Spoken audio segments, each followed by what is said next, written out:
Welcome, Sagittarius. Thank you for joining me for your monthly forecast for May for the Sun or the Ascendant. If you've yet to subscribe to this channel, I'd be grateful if you did so now. This month begins with both Mercury and Venus in a very sparkling part of your situation, which is to do with self-expression. But the Sun is in a much more practical area. This is augmented by a new moon on the 4th, which is asking you to organise, look to the detail of situations, and if you have got good ideas that are flowing through the energies of Mercury and Venus, it's about shaping them in a way which is going to be lasting. And because Taurus is fixed energy, that's an opportunity to put things in place which can stand, therefore, the test of time. Of course, Uranus, the planet of surprises, moved into Taurus on the 7th of March. So ever since then, you may have found yourself a bit more restless about your work or coming up with some innovative ways to make your situation run that much more smoothly.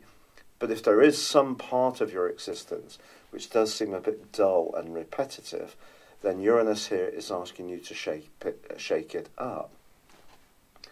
But of course, we still have the big two, the higher octave planets of Saturn and Pluto, which are influencing your sector of everyday resources and also how you feel about yourself.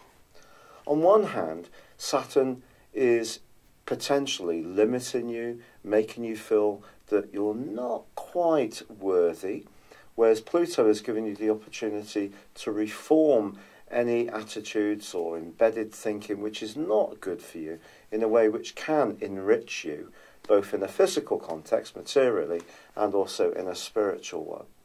But they're embracing the South Node, and on the other side of the heavens, the North Node, which is about your potential. It's a kind of mini Jupiterian influence. Your ruler being Jupiter, of course, is in retrograde the whole of this month. And that's making you think a little bit more carefully, I feel, a bit more inwardly about your potentials. You're not going to be quite as happy as and go lucky as usual, but the North Node does give you an opportunity to improve your lot, especially when it comes to where you closely work with someone else. You're closely involved with someone else, perhaps in an intimate situation. But in order to go through the door of opportunity, it may see you having to break through how you really feel about yourself, because the South Node is where you feel more comfortable. So the opportunities to grow may come from letting go, in your case, a little bit of your tendency towards independence and freedom. And yet Venus and Mercury are certainly seeing you in a very charismatic phase at the start of the month, but then Mercury moves on the 7th into Taurus, followed by Venus on the 14th. And of course, Venus is the ruler of Taurus. Now, Venus then goes alongside Uranus, and that suggests that if you're single, there could be some kind of connection that you encounter with someone through your work or through a profoundly ordinary situation. So I do mean having a chat at the supermarket queue or at the fitness centre. These are the kind of places where you could well strike up a spontaneous conversation that does actually lead to something much more. On the 16th, Mars moves out of your sector of relating, which is helping you to be more assertive about your needs in the first half of this month, and also more go-getting about your desire to improve your relationships. Well, that moves into the 8th house, where the North Node is. This is a very passionate sector. It's going to be here right through to the end of June, so it can do your sex life the world of good, as long as there is someone in your situation that you're wanting to develop a much greater commitment to. And again, that's not something that necessarily Sagittarius people find easy, because you don't give away your freedom and independence lightly. It's something that you value very strongly. So there's an opportunity there through the North Node and through Mars in the middle of the month, but it's whether you really want to seize the chance. Now on the 18th there is a full moon. This full moon is in a very psychological part of your situation, And in the second half of this month, if you are feeling a bit below par, don't necessarily just see it in terms of your symptoms. So the aches and pains you have may well be manifesting themselves in a physical context, but they may well have a psychological root. Don't be hung up about considering the potential for that. Equally, at work, there could be someone who's a bit of a schemer. Watch out for them. They may be perfectly pleasant to your face, but actually have some attitudes behind your back. However, on the 21st, Mercury moves into its home zone of Gemini, and also the Sun moves into this sector too. So you have 1 week where there's not an active presence in your sector of relationships once Mars is moved, but then with the arrival of the Sun and Mercury, once more there is a big opportunity to improve the harmony, the understanding, the mutuality between you and the people that really matter. I think one of the most precious things in communication is listening, and it's actually hugely underestimated. And it's not just about listening, like letting someone else have their say. It's also about comprehension.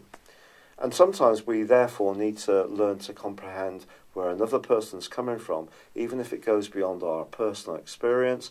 It's not necessarily how we feel, but it may be their truth. And that's the big opportunity that arises for you in the last 10 days of this month. However, in the last 3 or 4 days of the month, as Neptune squares with Mercury, it may get difficult to understand in a close relationship whether someone is being upfront and straightforward, or perhaps they are, as far as you're concerned, a little bit self-deceiving. However, just in the last couple of days of May, Sagittarius, Jupiter in your sign goes face-to-face with Mercury.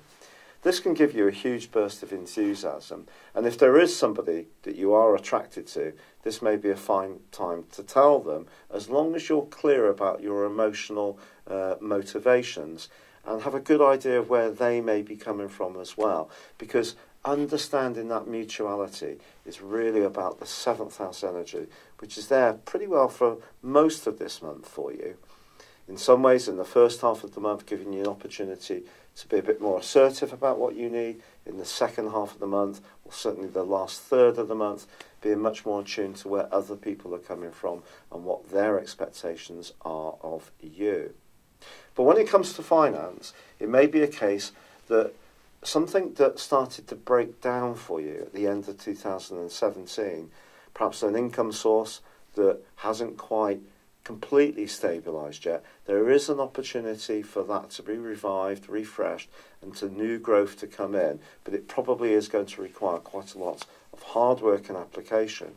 But being open-minded about how you can go about this, Uranus in Taurus, and then the arrival in Taurus of Mercury and Venus on the 7th and the 14th, point towards being as structured and being in touch with the detail of things, when really you're the ultimate big picture person, and sometimes details can bore you a little bit. Have you ever had your personal horoscope prepared based on your time, date and place of birth?